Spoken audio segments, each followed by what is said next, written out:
Hello and welcome to my channel. I hope you enjoy this story. I'm going to try and upload a new story each day. The Vanishing Room. Holly Arnold was exhausted. The ferry ride to the Isle of Wight had been longer than expected, and her body ached from the journey. The coastal winds had battered her on the dock, the salty air leaving a fine layer of stickiness on her skin. She was here for a much-needed break, hoping to leave the stress of her job and the lingering nightmares of the past year behind her. The small, remote island felt like the perfect place to disappear for a while. She had booked a room at the Seacrest Hotel, a weathered but charming Victorian building perched on the cliffs, overlooking the endless expanse of sea. The hotel manager, an elderly man named Mr. Blake, greeted her with a tight-lipped smile that barely touched his eyes. There was something off about him, something Holly couldn't quite place. Still, she put it down to fatigue and the eerie aura of the place. The hotel was mostly empty, the summer crowds long gone. The hallways echoed with her footsteps as she followed the manager to her room on the third floor. Room 313, Mr. Blake said, jangling a set of keys. His voice was barely above a whisper, almost drowned out by the wind howling against the old windows. "We don't normally use this room much. Why not?" Holly asked, glancing at the peeling wallpaper and flickering lights in the hallway. It's out of the way," he replied, looking over his shoulder, his face pale and drawn. He handed her the key and stepped back as if eager to be away from the door. "Enjoy your stay, Miss Arnold." Holly felt a twinge of unease as she unlocked the door and stepped inside. The room was sparse, with an old wooden bed, a wardrobe that creaked in the wind, and a small window overlooking the cliffs.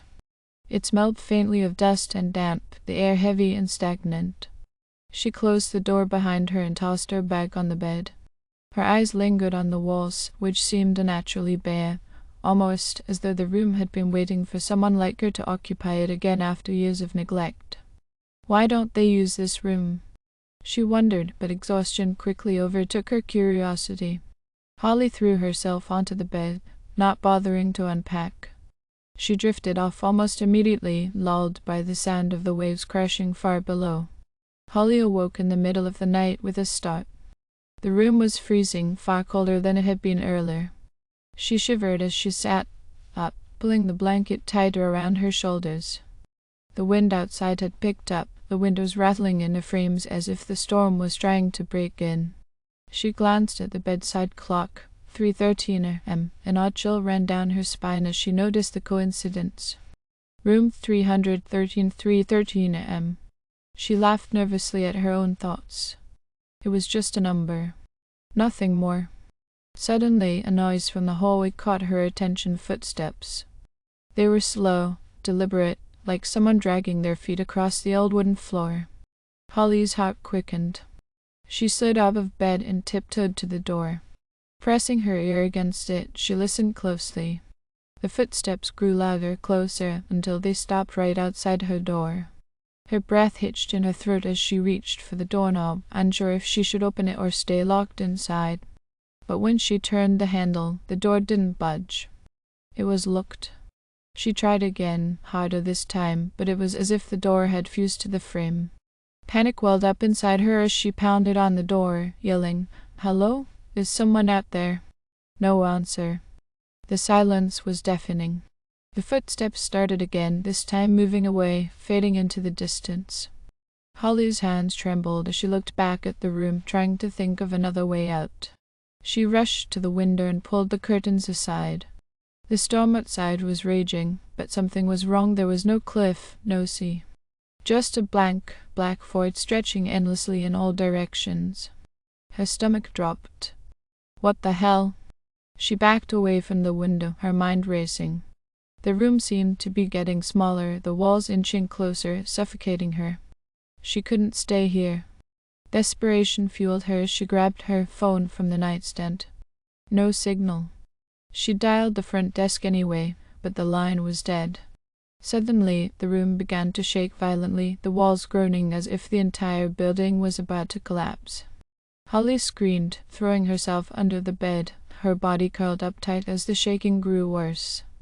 Then, just as abruptly as it had started, everything stopped.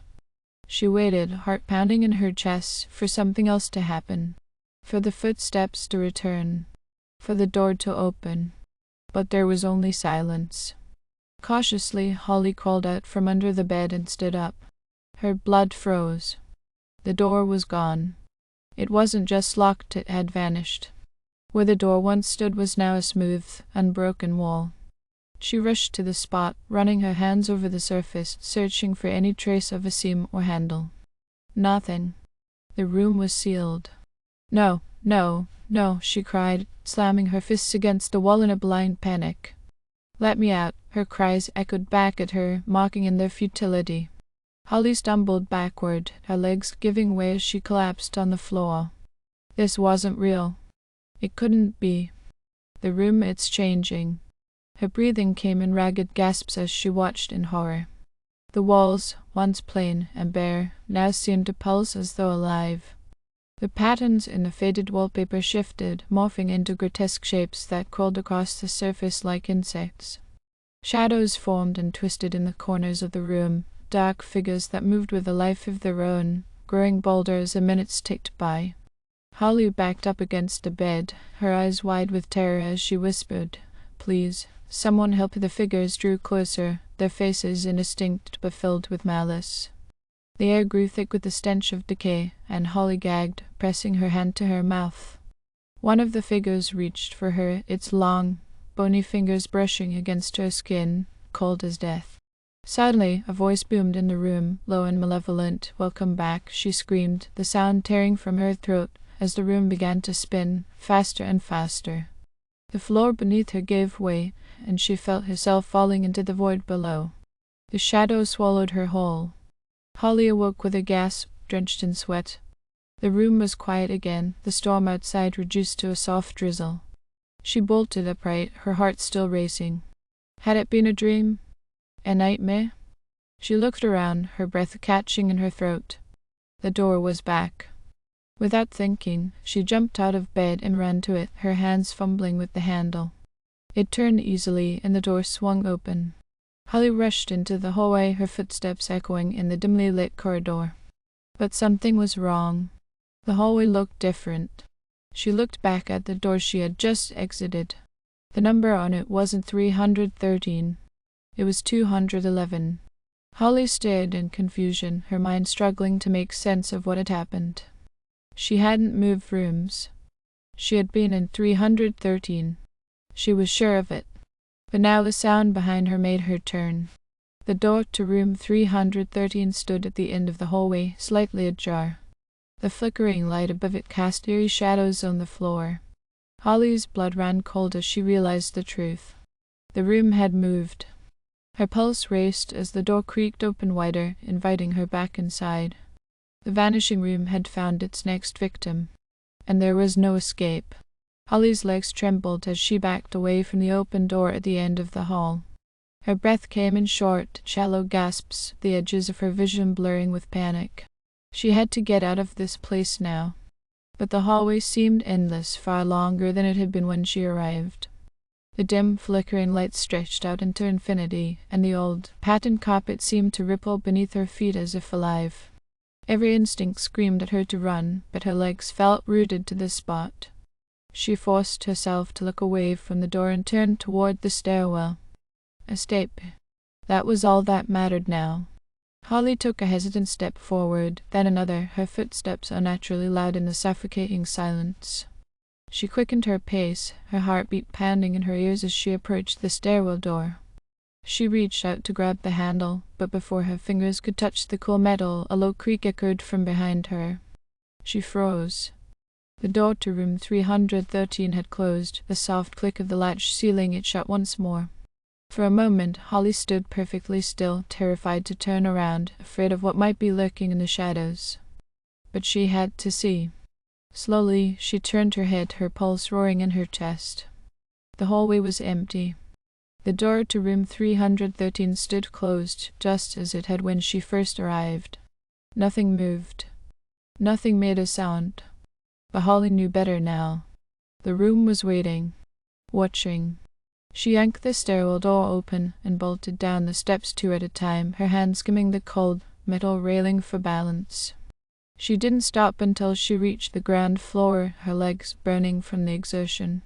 The lobby was eerily quiet, deserted, the old grandfather clock in the corner ticking away the minutes like a death knell. The dim glow of a single lamp barely illuminated the worn furniture and faded wallpaper. "Ah." Holly's voice wavered as she called out, hoping for some sign of the manager. "Is anyone here?" She rushed to the front desk, her hands shaking as she searched for a bell or phone, anything to call for help. But the desk was empty, devoid of even a guest book. A cold dread settled in the pit of her stomach. It was like the hotel had been abandoned. Desperate, Holly dashed to the front doors and grabbed the handles, pulling with all her strength. They didn't budge. She tried again, throwing her weight against them, but the doors were locked tight, as if they had never been meant to open.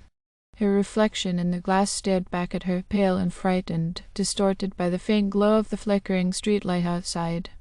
Trapped. She was trapped. Just as the thought crossed her mind, a familiar voice spoke from behind her, sending a chill down her spine. "Miss Arnold, is everything all right?" Holly spun around to see Mr. Blake standing at the edge of the lobby. He looked the same as before, polite, calm, his face expressionless. But there was something in his eyes, something dark and knowing that hadn't been there earlier. "The doors, they locked," Holly stammered. "I need to leave now." Mr. Blake tilted his head slightly. "Leave? But you've only just arrived?" "I don't care. Something is wrong with this place, that room. It's not normal. It moved. I was in 313 and now."